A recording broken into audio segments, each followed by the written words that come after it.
জয় নিয়ে 200% আত্মবিশ্বাসী শতাব্দী রায়।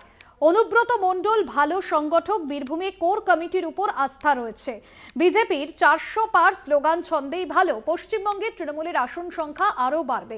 এবারেও তার জয়ের মার্জিন বাড়বে, এমনটাই আশাবাদী শতাব্দী রায়। যেখানে তিনি বলেছেন যে এই নিয়ে অর্থাৎ 2024-এর লোকসভা নির্বাচনে বীরভূম যে লোকসভা কেন্দ্র, সেখান থেকে চতুর্থবারের জন্য প্রার্থী হয়েছেন শতাব্দী রায়। কলকাতা টিভির প্রতিনিধির মুখোমুখি হয়ে কি জানিয়েছেন শতাব্দী রায়, শুনুন। লোকসভা নির্বাচন ঘোষণা হয়ে গেছে। ইতিমধ্যেই তারাপীঠ মন্দিরে মা তারাকে পুজো দিয়ে তার নিজ নির্বাচনী কেন্দ্র বীরভূম লোকসভা কেন্দ্র, সেখানে তিনি প্রচার শুরু করে দিয়েছেন। শতাব্দী রায় তৃণমূল প্রার্থী আমাদের সঙ্গে রয়েছেন। কোনো কারণই নেই কঠিন হওয়া, কারণ মমতা ব্যানার্জি এত কিছু দিয়েছে মানুষকে, এত কিছু করেছে পশ্চিমবঙ্গের জন্যে। নির্বাচন কঠিন হওয়ার কোনো কারণই নেই। মানুষ মমতা ব্যানার্জির প্রতি ভরসা এখনও রাখে, আজও অবধি রাখে 200%। কোথা থেকে আসছে কনফিডেন্ট? মানুষের ভালোবাসা থেকে। এত বছর ধরে এখানে থেকেছি, মানুষ ভালোবেসেছে, মানুষ বীরভূম আমার সঙ্গে আবেগে জড়িয়ে গেছে এবং বীরভূমের সঙ্গে আমি জড়িয়ে রয়েছি। নিশ্চয়ই ভালো সংগঠক, সে দল চালিয়েছে, দলের সংগঠন দেখেছে, কিন্তু কোর কমিটিও সবাই তার সঙ্গে কাজ করেছে, তার সঙ্গে চলেছে। তারা জানে ইলেকশন করতে, জানে তারা রাজনীতি, জানে তারা বীরভূম জানে। সুতরাং কোর কমিটির উপর পুরো আস্থাই আছে। যা পেয়েছিল তার থেকে কম পাবে। ওদের অনেক দলকে দরকার হবে।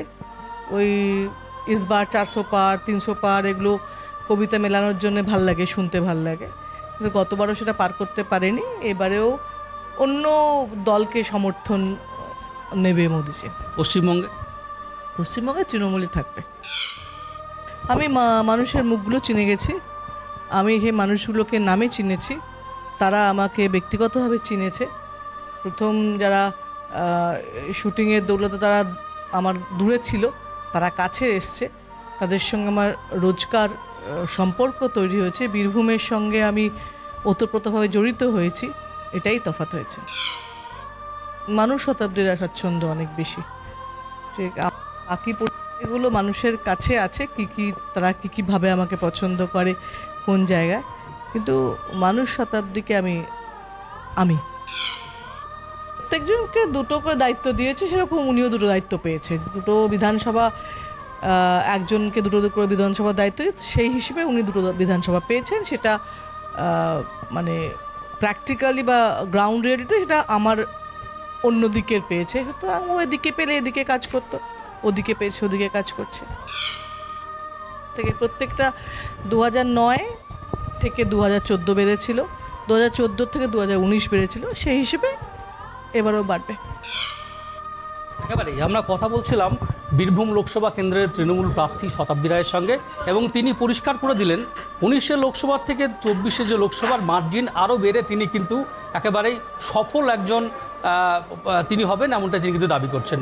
বীরভূম থেকে ক্যামেরায় অলি মোহাম্মদের সাথে মনাবীর বংশী, কলকাতা টিভি।